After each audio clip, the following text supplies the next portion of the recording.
ব্রাহ্মণবাড়িয়া সদরে সরকারি দপ্তরের প্রধানদের সাথে এমপি শ্যামলের মতবিনিময় সভা। দেখছেন digitalbrahmanbaria.com। আমরা স্বাধীনতা ও উন্নয়নে বিশ্বাসী। ব্রাহ্মণবাড়িয়া সদর উপজেলার বিভিন্ন সরকারি দপ্তরের প্রধানদের সাথে মতবিনিময় সভা অনুষ্ঠিত হয়। শনিবার সকালে সদর উপজেলা পরিষদের সম্মেলন কক্ষে এই সভা অনুষ্ঠিত হয়। সভায় প্রধান অতিথি হিসাবে উপস্থিত ছিলেন ব্রাহ্মণবাড়িয়া ৩ সদর বিজয়নগর আসনের সংসদ সদস্য খালেদ হোসেন মাহবুব শ্যামল।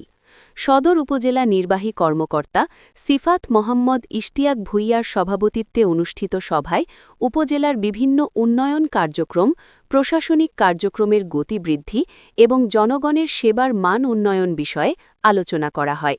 এ সময় আরও উপস্থিত ছিলেন জেলা বিএনপির সাধারণ সম্পাদক সিরাজুল ইসলাম সিরাজ, জেলা বিএনপির সিনিয়র সহসভাপতি জহিরুল হক খোকন সহ বিভিন্ন সরকারি দপ্তরের প্রধানগণ। সভায় অংশগ্রহণকারীরা উপজেলার সার্বিক উন্নয়ন, আইনশৃঙ্খলা পরিস্থিতি এবং সরকারি সেবাকে জনগণের দোরগোড়ায় পৌঁছে দেওয়ার লক্ষ্যে পারস্পরিক সমন্বয়ের ওপর গুরুত্বারোপ করেন। অনুষ্ঠানের শুরুতে উপজেলা পরিষদের অভ্যন্তরে সৃজিত ফুলবাগান, কুঞ্জ ছায়া শুভ উদ্বোধন করেন খালেদ হোসেন মাহবুব শ্যামল।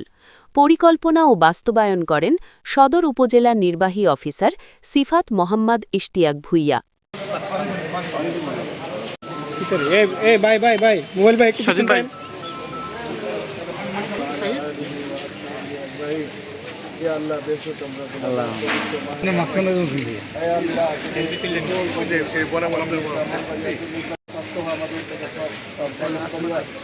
উপজেলা সকল নেতৃবৃন্দ এবং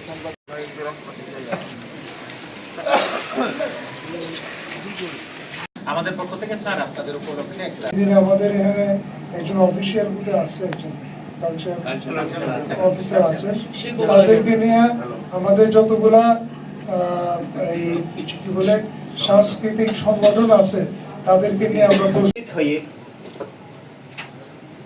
আনুষ্ঠানিকভাবে সদর উপজেলা প্রশাসনকে ধন্যবাদ জানাই যে আসলে একটা খুব সুন্দর নির্বাচন হয়েছে। বেসরকারি পর্যায়ে এই সমন্বয় করতে আমরা অনেক সময় ব্যর্থ হয়ে থাকি, তারাও কাজ করে থাকে। অনুষ্ঠান শেষ, প্লিজ আমি আর কোশ্চেন নিচ্ছি না।